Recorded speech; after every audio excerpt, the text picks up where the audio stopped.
G'day everyone and welcome to Noraburi Spa and Resort here in Koh Samui. Unfortunately today is the end of our holiday, it's coming to an end, but that does mean we get to check out the incredible Koh Samui Airport and try out Bangkok Airways' economy class. Let's go.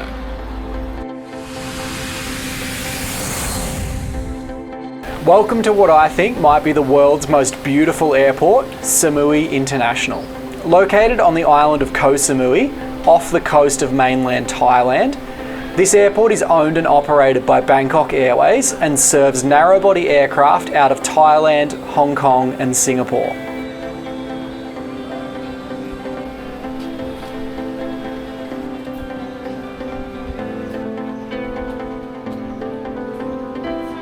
The airport is almost completely open air, with small hut-type buildings for food and drink outlets, all being accessed by a central open mall. While you can choose to spend your time indoors with the air conditioning, there is also plenty of outdoor garden seating with or without airport apron views.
Security and passport control for the international areas are just before the gates, but with only 1 or 2 flights per hour, there was hardly a wait anywhere. In the domestic terminal, passengers flying with Bangkok Airways all have access to their own departure lounge with complimentary refreshments, while the international terminal is a bit more of your standard terminal gate, except for the small self-serve refreshments area.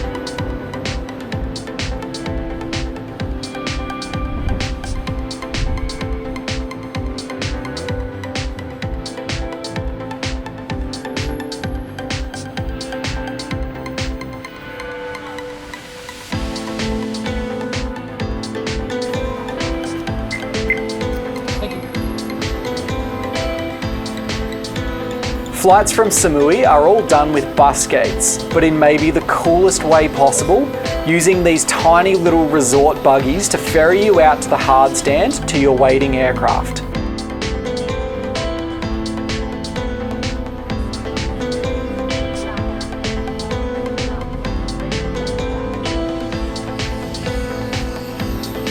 Today we are flying on PG963 from Samui to Singapore on Bangkok Airways, flying on their beautifully coloured Airbus A319.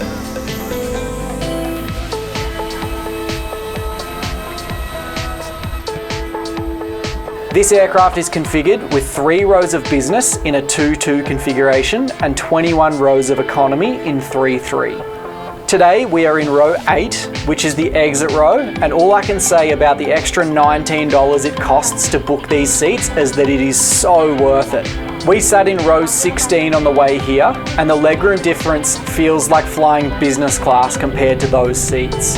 Not long after the scheduled departure time, we pushed back and bid farewell to the beautiful island of Koh Samui.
The onboard service is quite generous, with a hot meal available to all passengers, as well as a drinks cart with water, juice and soft drinks, and alcoholic beverages available for purchase. Now, the meals themselves aren't Michelin starred by any stretch. This tofu and rice dish I had as a special meal was just a big bowl of pepper, and the chicken meal wasn't really anything to write home about either, but it's better than nothing. Bangkok Airways don't have any onboard Wi-Fi or any kind of in-flight entertainment, so make sure you have something on hand to keep you entertained. But with the flight only being an hour or so, it wasn't long until we made our way down to Singapore. All in all, a pretty uneventful flight, and that's probably a good thing with these short-haul connections. The airport was definitely the highlight. With Bangkok Airways having a pretty strong monopoly over this route, it is priced accordingly, including the extra legroom seats. These were around 350 Australian dollars per person, one way. All in all, a pretty nice travel day, and happy to be back in the land of the hawker centre and the chicken rice. Until next time, see you at the pointy end.